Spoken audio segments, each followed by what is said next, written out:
Live from downtown Detroit, Local 4 News at 5 starts now. For the first time, we're getting a look at what happened inside the interview room. Why? Why? I love you. I love you. I love you. I love you. What investigators say James and Jennifer Crumbley did when they came face to face with their son for the first time after the shooting. And that video played out during yet another intense day inside the courtroom. In addition to that video, we heard testimony from a school counselor about that fateful meeting that happened shortly before the shooting. Let's get to Sean Lay live in Pontiac. Investigators seemed very surprised about what happened in the interview room. Sean.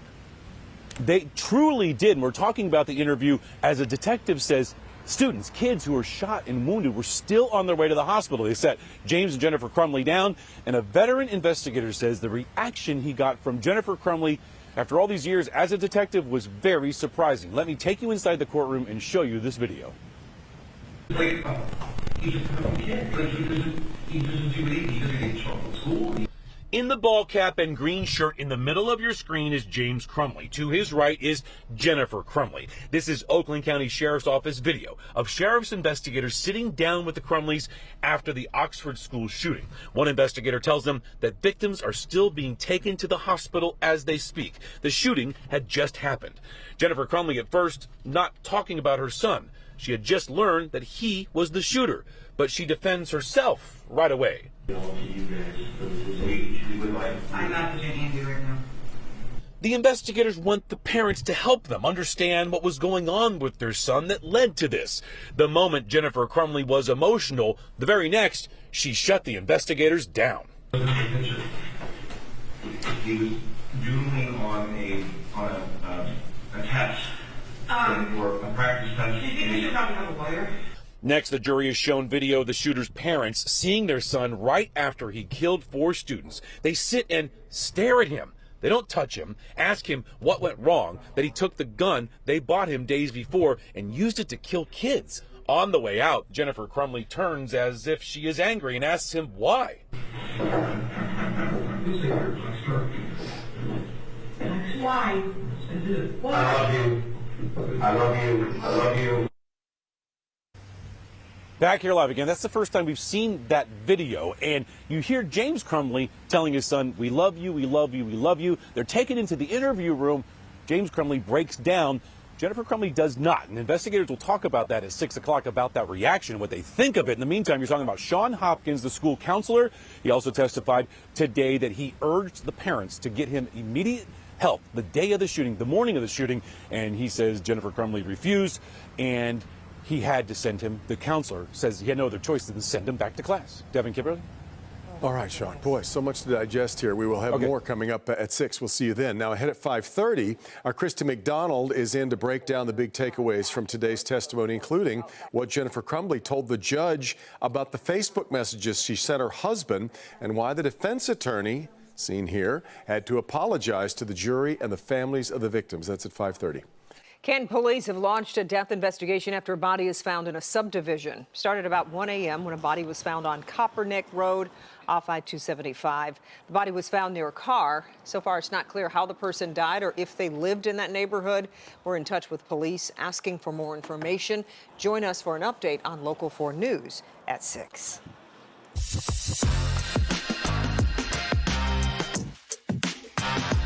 It went from the highest of highs to the lowest of lows. One day they will win. I don't care what anyone says. Whose Lions will win one day, and I'm going to watch it. Lions fans feeling a wide range of emotions as the magical season comes to an abrupt end, one stop short of the Super Bowl. That was me, too. Pretty much sums up how everybody is feeling that wanted them to win. From the best half you could possibly imagine to the worst. It's just, range of emotions. I just feel for both of those kids because it was such a roller coaster last night for all of us, roller coaster of emotions. In the third quarter, the Lions had a 91.5% probability to win. And of course, we know what happened. The Lions let a 17-point lead evaporate in 8 minutes. It was a series of unfortunate events, dropped passes, the fumble by Jahmyr Gibbs, a couple fourth down calls we'll talk about for eternity. In the end, it feels like this Lions team let an opportunity slip away. Dan Campbell said today, just moments ago, this one stings, but there were definitely positives to take away. Hard to lose that way, but I'm proud of those guys in there. I'm proud of the staff, and you know, we did some really good things this year, and ultimately we improved. Unfortunately, you got to live that to really understand why you're in this business. Much more from Campbell and the players coming up. Now, moving forward, the Lions have a ton of free agents and also a coordinator they could lose. The Washington Commanders have requested an in-person interview with Ben Johnson now. He's also interviewed with the Panthers. It seems like he's probably on his way out. Well, and Aaron Glenn, I think, going to interview with Seattle. So we'll see what happens here. But what a ride this has been. Wasn't it glorious? It was so fun reporting about something so positive for so long. It was really great. They took us on this ride. It was magical. And we'll be happy about it. Really something. Yep. Well, they were so close. So close. I think that's the sentiment all across Metro Detroit right now. Interesting. Damon Fernandez here now, and it's these connections that so many people have made through football that you've been looking into, some doctors believe are actually going to have an effect on our mental health. Yeah, you know, we've all seen them happening and growing over time. Those connections and building real time. So many of us getting so excited about the Lions over the past few months. We were talking about them at work, at home, in the streets, even with strangers cheering them on. Now, one doctor told me he believes it all happened and helped to play positively into our collective mindsets. And he says he's optimistic that'll continue for several months. Through all of the highs of the season. At the beginning, it was like, okay, we just want to build from last season. And then it was, oh my God, we really have a chance. To the devastating blow on Sunday night. They would have kicked that field goal, they would have had it. Detroit Lions fans know the team's playoff run was impressive, leaving a rather positive impact on its supporters and the entire city of Detroit. And everybody's like, oh, the same old Lions, but they're not the same old Lions. But for many fans, the game's now shifting to their personal feelings. Many tackling feelings of pride. Very disappointed. With the reality of disappointment. We all have human emotions, and it's normal to feel down after a loss. Dr. Myron Savanathan is a psychiatrist with Henry Ford Health, who also works with the Lions. He believes the team's season and historic playoff run should have a positive impact on our collective mental health. One of the important things we learned about the Lions run is that we all want connection. Right, Lions happened to connect us, but it was going to end whether they won or lost at some point, right?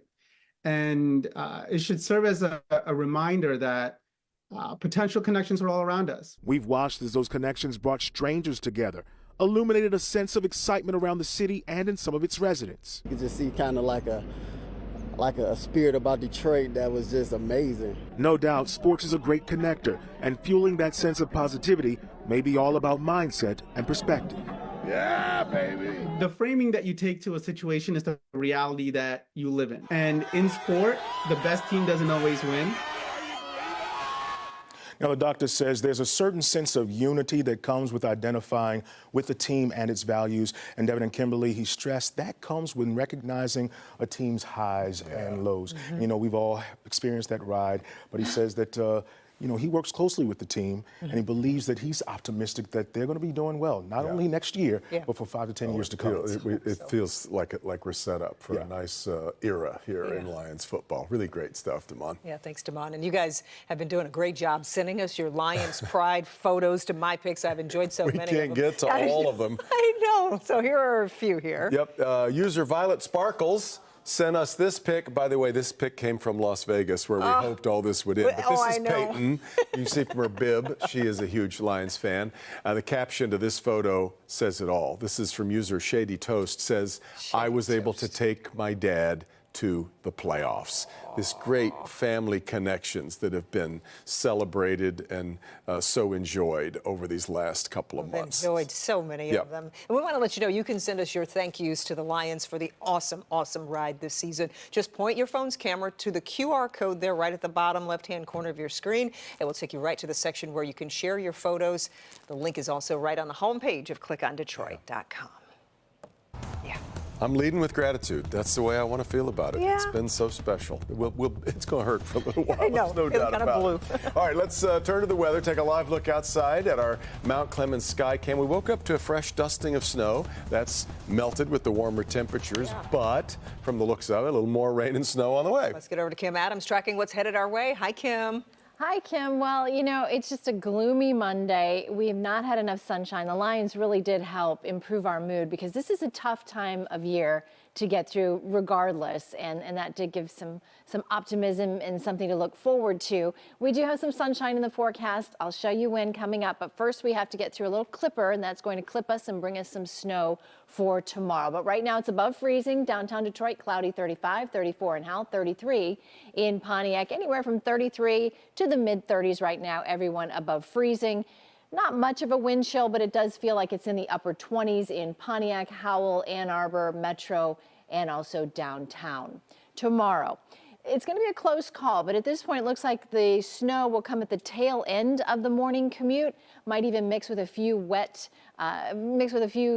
snowflakes, a little bit of a wintry mix, some rain. 30 degrees in the morning, then we rise up into the mid-30s by the afternoon. It's a very quick event, only 4 or 5 hours of snow, but could put down at least an inch or so, and we'll talk more about that and that search for sunshine that continues coming up.